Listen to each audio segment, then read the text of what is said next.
Pernah manggil ya Jabbar pas lagi sakit hati? Makanya sering sakit hati. Jabbar itu panggilan untuk orang yang lagi sakit hati, habis dikecewain.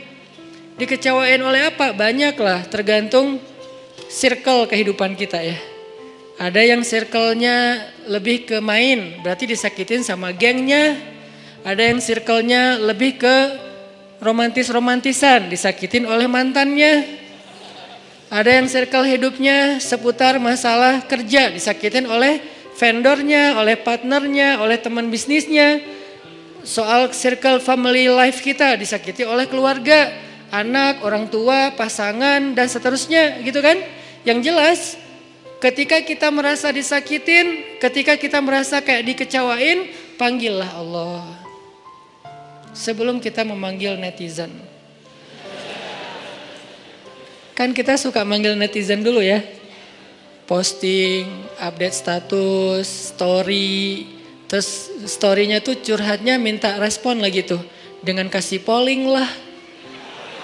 Dengan request lah gitu kan. Baiknya gue putusin atau enggak ya, request gitu. Semuanya putusin terus dia bingung. Gimana ya. Nah sebelum kita istisyarah kepada netizen. Karena netizen itu istisyarah. Bukan istifta, bukan istikharah. Yang paling tinggi itu kan derajatnya dari 3 level. Meminta pendapat nomor 1 tuh istikharah. Minta pendapat Allah. Kedua istifta, minta pendapat ulama. Orang yang berilmu. Ketiga istisyarah, minta pendapat orang yang lebih bijak dan berpengalaman. Termasuk kepada teman kita atau followers kita atau geng kita, itu istisyarah. Sebelum kita istisyarah netizen, ya ayyuhal netizen, sebelum kita pakai kalimat itu, atau ya ustaz, bahkan sebelum ustaz, ya kiai, ya syekh, maka ya Allah. Panggil Allah Subhanahu wa ta'ala.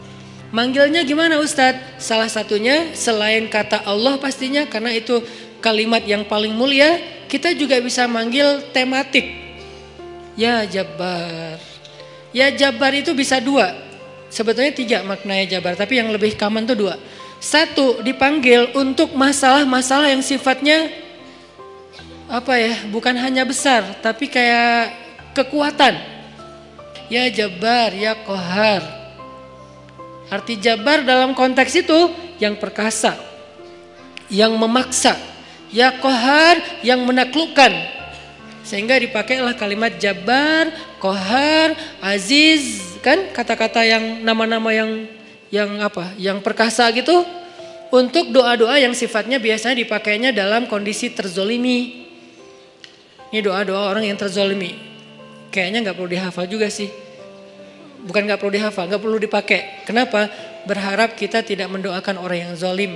Kecuali yang dizolimi dalam urusan agama.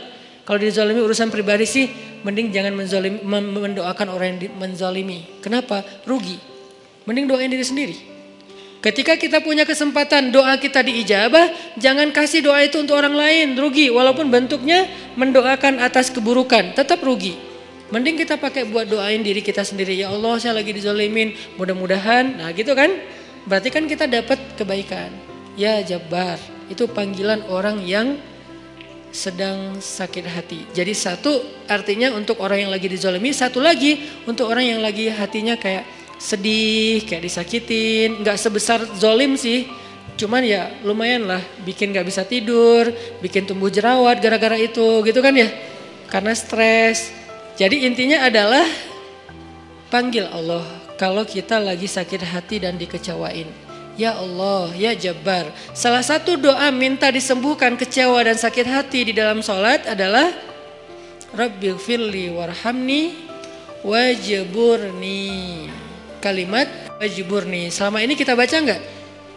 Kan? Tahu artinya? Hampir. Apa arti wajburni? Bukan paksa aku dong Allah, enggak. Padahal arti Jabbar juga yang memaksa kepada kehendaknya. Tapi kalimat wajburni, makna Jabbar di sini makna yang ketiga di antara 3 makna Jabbar, yaitu yang mengobati sakit hati. Jadi ketika kita berdoa, Rabbighfirli, warhamni, wajburni, warfa'ni, warzuqni, wahdini, wa'afini. Banyak banget ya. Luar biasa kita ya.